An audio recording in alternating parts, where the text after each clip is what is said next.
చేపలతో ఒక మంచి రెసిపీ అండి. పూర్వం మన అమ్మమ్మలు తాతమ్మలు చేసేవాళ్ళు కదా, అదే రెసిపీ చాలా బాగుంటుంది. అస్సలు నీచు వాసన రాదు. నీట్గా కడిగి పెట్టుకునే చేప ముక్కల్లోకి ఉప్పు, పసుపు, కారం, కొంచెం ఆయిల్ వేసి కలిపి పక్కన పెట్టుకోవాలి. స్టవ్ మీద ప్యాన్ పెట్టుకుని కొంచెం ఆయిల్ వేసి చేప ముక్కలు వేసి ఒక 3-4 నిమిషాల పాటు రెండు వైపులా ఫ్రై చేసి తీసుకోవాలి.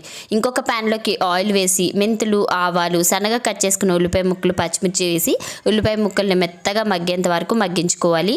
1 టేబుల్ స్పూన్ వరకు అల్లం వెల్లుల్లి పేస్ట్ వేసి ఫ్రై అయ్యాక ఒక మీడియం సైజ్ టొమాటోని చిన్న చిన్న ముక్కలుగా కట్ చేసుకొని మెత్తగా మగ్గించుకోవాలి. ఇప్పుడు చింతపండు నానబెట్టి గుజ్జంతా తీసుకోవాలి. టమాటాలు మెత్తగా మగ్గిన తర్వాత ఉప్పు, పసుపు, కారం వేసి చింతపండు గుజ్జు కూడా పోసి గ్రేవీకి తగ్గట్టుగా నీళ్ళను పోసుకొని ఈ పులుసుని బాగా మరగనివ్వాలి. పులుసు మరిగిన తర్వాత ఫ్రై చేసి పెట్టుకున్న చేప ముక్కలు వేసి బాగా కుదిపేసి మూత పెట్టి ఒక 7-8 నిమిషాల పాటు మీడియం ఫ్లేమ్లో ఉడికిన తర్వాత secret ingredient trick fish curry masala, ఇది ఒక్కటి వేసామంటే చాలు కర్రీ టేస్ట్ అదిరిపోతుంది. నాకు ఈ ట్రిక్ మసాలాలు అలవాటు అయిన దగ్గర నుంచి కూడా కర్రీస్ అన్నీ కూడా చాలా సింపుల్గా చేసేస్తున్నాను.